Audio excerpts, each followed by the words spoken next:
Thanks for watching. Don't forget to like, comment, share and subscribe to Abdul Wahid's channel, a Muslim freelancer from Pakistan. بسم اللہ الرحمن الرحیم نحمدہ ونصلی ونسلم علی رسولہ الکریم اما بعد۔ وضو کی تفصیل ہم بیان کر چکے ہیں۔ وضو کے اندر 4 فرائض تھے، 13 سنتیں تھیں، 5 مستحبات تھے، 4 مکروہات اور 8 نواقض وضو تھے۔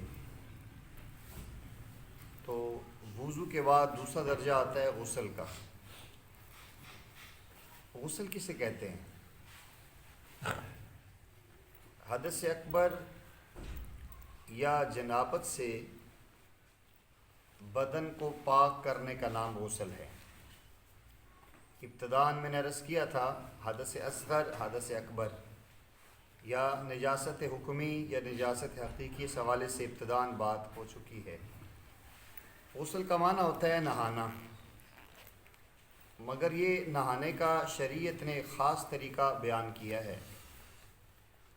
سب سے پہلے جب انسان کو غسل کرنا ہے، جو جنابت کا غسل ہے یا وجوب کا جو بھی غسل اس نے کرنا ہے، تو سب سے پہلے استنجے کے بعد دونوں ہاتھوں کو گھٹوں سمیت دھونا ہے، اور پہلے ہاتھ دھو کے استنجا کرے، بدن کے ساتھ لگی ہوئی نجاست کو دور کرے، جسم کو صاف کرے۔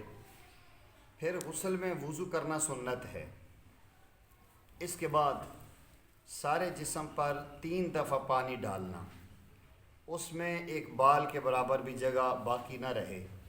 ناف کے اندر بھی اس کو مل کے پانی پہنچائے، اور بھی جہاں جس طرح انسان کی انگلیوں کے پورے ہیں، یہ اس طرح کریں جگہ اندر بند ہو جاتی ہے، ایسے اس کو بھی صحیح مل دھل کے دھونا، اور باقی جسم کے جس عضو میں جہاں بھی اس کی جلد اس انداز میں تھوڑی سی سکڑی ہوئی ہوتی ہے، تو ان جگہوں پہ ہلکا سا ہاتھ مل کے ان جگہوں کو صاف کرنا، تاکہ کہیں بھی ایک بال برابر جگہ بھی خشک نہ رہے، ورنہ غسل نہیں ہوگا۔ غسل کے 3 فرض ہیں۔ سب سے پہلا فرض ہے کلی کرنا، دوسرا فرض ہے ناک میں پانی ڈالنا چڑھانا، اور تیسرا فرض ہے پورے بدن کو دھونا۔ آپ کو یاد ہوگا وضو میں کلی کرنا اور ناک میں پانی ڈالنا سنت تھا، اور غسل میں کلی کرنا اور ناک میں پانی چڑھانا یہ فرائض میں سے ہے۔ قرآن کریم میں بھی اللہ تعالیٰ نے فرمایا ہے وَإِن كُنتُمْ جُنُبًا فَطَّهَّرُوا، اس میں مبالغہ کیا ہے کہ خاص بہت زیادہ پاکی حاصل کرو۔ اس میں پورا غرغرہ ہوتا ہے، اس میں پانی پہنچانا ہے، ناک کے نرم بانسوں تک پانی اوپر پہنچانا ہے، اور اس کے بعد پھر پورے بدن کو دھونا ہے۔ تو وضو کے فرائض تھے، آپ کو یاد ہوگا 4، غسل کے فرائض ہو گئے 3۔ پہلا فرض ہے کلی کرنا، دوسرا ہے ناک میں پانی ڈالنا، تیسرا ہے پورے بدن پہ پانی ڈالنا۔ اب پورے بدن پہ پانی ڈالنے کے 2 طریقے ہیں۔ ایک طریقہ تو یہی ہے کہ پہلے دائیں طرف ڈالیں، مل لیں، پھر سر پہ ڈالیں، اس کے بعد بائیں طرف ڈالیں، کیونکہ پیارے آقا صلی اللہ علیہ وسلم ہر عمل دائیں طرف سے شروع کرتے تھے۔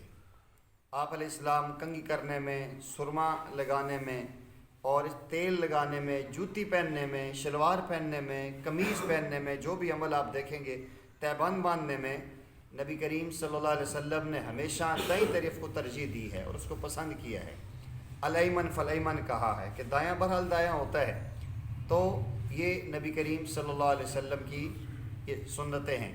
تو بہرحال دائیں طرف پہلے ڈالے، سر پہ ڈالے، اور پھر بائیں طرف، پھر جسم کو مل لیں۔ ملنے کے بعد پھر اس کے بعد صابن لگائے، اور اس کے ذریعے ذرا صابن کا مقصد یہ ہوتا ہے جسم میں طہارت نظافت زیادہ اچھی ہو جاتی ہے۔ اس کے بعد پھر اس کے اوپر پانی اسی انداز میں دائیں طرف سر پہ اور بائیں طرف ڈال لیں۔ یہ 2 دفعہ ہو گیا، پھر تیسری مرتبہ۔ بعض علماء نے یہ بھی بیان کیا ہے کہ سب سے پہلے سر پہ ڈالیں، اور سر پہ ڈالنے کے بعد پھر دائیں طرف، پھر بائیں طرف۔ بہرحال ترجیح اسی کو دی گئی ہے جو دائیں طرف سے شروع ہوتا ہے۔ غسل میں 3 فرض ہوئے، 5 سنتیں ہیں۔ کتنی سنتیں ہیں جی؟ 5 سنتیں ہیں۔ اور آپ کو یاد ہوگا وضو میں 13 سنتیں تھیں۔ تو غسل میں 5 سنتیں ہیں۔ پہلی سنت ہے دونوں ہاتھوں کو یہ گھٹنوں تک دھونا، جو ہم نے وضو میں بھی دھوئے تھے۔ پھر دوسری سنت ہے استنجا کرنا، جس جگہ نجاست لگی ہوئی ہے اس کو دھونا۔ بسا اوقات استنجے کے علاوہ بھی دائیں بائیں کہیں نجاست لگی ہوتی ہے۔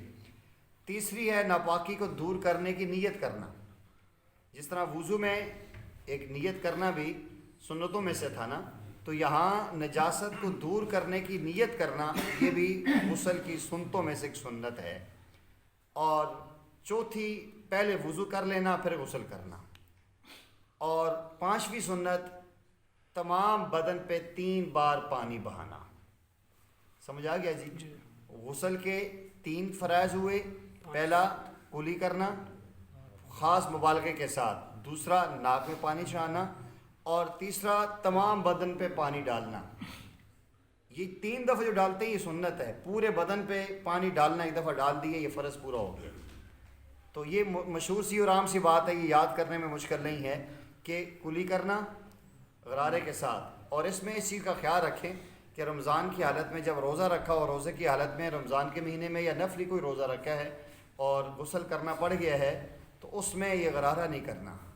یہ جو اندر اتارتے ہیں اور اس کے اندر یا ناک میں اوپر پانی چڑھاتے ہیں، اس سے روزے کے ٹوٹنے کا خطرہ ہے، ٹوٹ جاتا ہے، اندر چلا گیا پانی۔ تو اس میں یہ ہوتا ہے کہ نارمل کلی کر لے، ہلکا سا ناک میں پانی چڑھا لے اور پھر غسل کر لے، اور جب افطاری کرے گا تو پانی پی لے گا تو اتر جائے گا اس کا۔ تو پہلا یہ ہوا کلی کرنا، دوسرا ناک میں پانی ڈالنا، تیسرا پورے بدن پہ پانی ڈالنا۔ یہ ہے غسل کے 3 فرائض۔ اور غسل کی 5 سنتیں ہیں۔ پہلی سنت دونوں ہاتھوں کو گھٹوں سمیت دھونا، کلائی جسے کہتے ہیں یہ والی، اور اس کے بعد استنجا کرنا، جس جگہ نجاست لگی ہے اس کو دھونا، اور تیسری چیز ہے ناپاکی کے دور کرنے کی نیت کرنا، چوتھی چیز ہے پہلے وضو کر لینا پھر غسل کرنا، اور پانچویں چیز ہے تمام بدن پر 3 بار پانی ڈالنا۔ یہ غسل مکمل ہو چکا ہے۔